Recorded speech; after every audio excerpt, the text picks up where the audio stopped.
To assist a client in medical respite, it's rewarding. It's hard work. There are times I leave here a bit upset, but meeting them where they are is what makes it possible. From there, we continue. It's a tough road, but it's also too rewarding to give up. Sometimes people think, they don't really think about a human being. They don't see a human being. They don't see that a person may have, some barriers that has kept them from being able to get a job or to be housed. Some people have had mental health issues, and so they don't see that. And so sometimes, like, instead of me saying to the person, they're homeless and they can't help themselves, I said, listen, you could be one paycheck away from being where they're at, right? And nobody chooses to be homeless. And so put yourself in their shoes and think about how life can turn on you. I have a quip of Derek's. It's simply, Derek wants to move on with love. That in itself is inspirational. That's what he's doing and that he continues to do. Love is everything. Love keeps everyone going. I met Derek when he arrived from Stroger Hospital, and he was really, really sick. He was dealing with lung cancer, which eventually metastasized to his brain. I went to the hospital for cancer. We get treated for my lungs, and Dr. Hermanic came and visited me and introduced me to housing. I'm homeless and I have no way to go or whatnot. When I first came here, I introduced to Holly, and Holly get me a room, and he said, don't worry about nothing. We're not going to put you out on the street. We're going to make you get better and everything. Derek's challenges ranged from, first of all, just feeling horrible physically with the disease itself. And from there, we dealt with his loss of his daughter that occurred with a drive-by shooting. Yeah, my daughter just passed away. He went to the gas station and with the mom, two guys outside, they fight. Fire shot out at the guy, missed the guy, and catch my daughter in his face, my baby daughter. Same time I go through my cancer and everything. That one thing my grandma teach me, show people love. Yeah, I love to give love and whatnot. I always give people love, show people love and everything. Derek himself was a true inspiration. He assisted during our Wednesday evening discussions, and we also had another client there that was also going through cancer. He gave her so much encouragement to continue on, fight the fight, stay the course. He was wonderful. Got group session downstairs.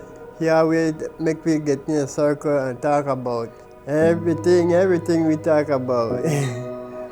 And for my birthday, from I know myself, I don't have a birthday, never in my life. One day somebody come and knocked on my door, and when I look, his staff then came and bring a cake for me. First time in my life I get a birthday cake. But I just personally believe that when you see a person outdoors, and 9 times out of 10 there's a reason. something happened in their life, and I don't know what the something is, but whatever it is, I think we should at least start to work on that. My hopes for Derek's future is that he can maintain his health, maintain his positivity through life, and continue with the peace of mind, which is what everyone needs. Well, I met Elizabeth while conducting outreach in the downtown Oak Park area. I kept getting calls from the police officers saying that there were a bunch of people sleeping in the Emerson building. And so I went over there, and there were like 15 people sleeping on each floor. And Elizabeth was the only female. I started needing housing forward a long time ago. My grandma raised me, and she passed away and had a reverse mortgage on her house. So it ended up getting foreclosed on. And I would have always been able to go back there if she had been alive, but she's not. So I couldn't stay there and went to a shelter hoping that they would help me because supposedly they said they would, but that didn't end up happening. They told me I had to leave, their program wasn't going to work for me, and I just had nowhere to go. A lot of times they've been let down so many times until they don't trust. And it is so important to me that when I do this job, that I give it my everything. I give it like the best of me, because I never want to find myself, in someone's shoes and not say that I didn't do my best to help them. I was grateful to ask her, would she be willing to let me, refer her to interim housing, and she said yes, and then she changed her mind. And it was because she didn't want to leave her friends. And I couldn't tell her, well, think about yourself, leave them, because they're like a family out on the street, and you have to know that. And so I just told her, I said, hey, when you're ready, you have my number, call me. And I'll make sure you get there that day. And she thought about it for about a week. And when she called me, it was like the greatest phone call ever, And I was able to get her in right away. I was with my brother, and we were sleeping in Oak Park in a parking garage in the stairwell because it was heated, and it was like February. And Dannette came in one morning and asked everybody that was there if they needed a place to go. But yeah, she got me in here, she got me a phone, she got me my link card, she got me a ride to go to the methadone clinic and back. She did a lot when I first got here.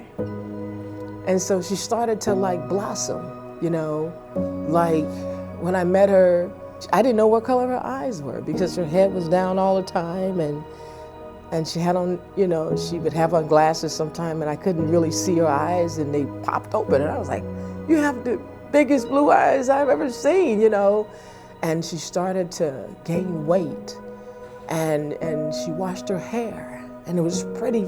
I was like, wow, you're beautiful, And just to see this flower just blooming, just blew me away. And it was like one of those moments where I remember having, wow, this is why I do this. It was one of those moments this will keep me here another year. Yeah. The best part about coming to Housing Forward was I had a stable place so people could pick me up, that I knew where I was going to be. I had a phone so I could call them so they could come get me. So I could go to the doctor, I could go to the dentist, I could do what I needed to do so I can get my hip replacement, which hopefully will be soon. Not having to be out in the rain or the cold knowing where I'm gonna sleep at night, not having to worry about anything happening to me or, anything like that. That's probably the best part about being here. I have a few goals for right now. Get my hip fixed, get into my own place, and get my kids back. And essentially just to be self-sufficient, to be able to take care of everything on my own, to not need help to do it anymore. I just want to do it myself. They were 2 and 7. I want to. My 16-year-old remembers me as her mom. She remembers me taking her to the bus and picking her up and feeding her and whatnot, but my 2-year-old doesn't remember that. So I really want to get to a place where my 11-year-old, she knows that I'm her mom and that I do care. Because she's had a life before, she fell on hard times, she does know how to navigate through life, and she's kind of like gotten back on the bike. So I would like to see her housed, get her hip fixed, and be a mom in an apartment cooking for her children. That's what I would like to see. Getting them ready for school, that's what I would like to see.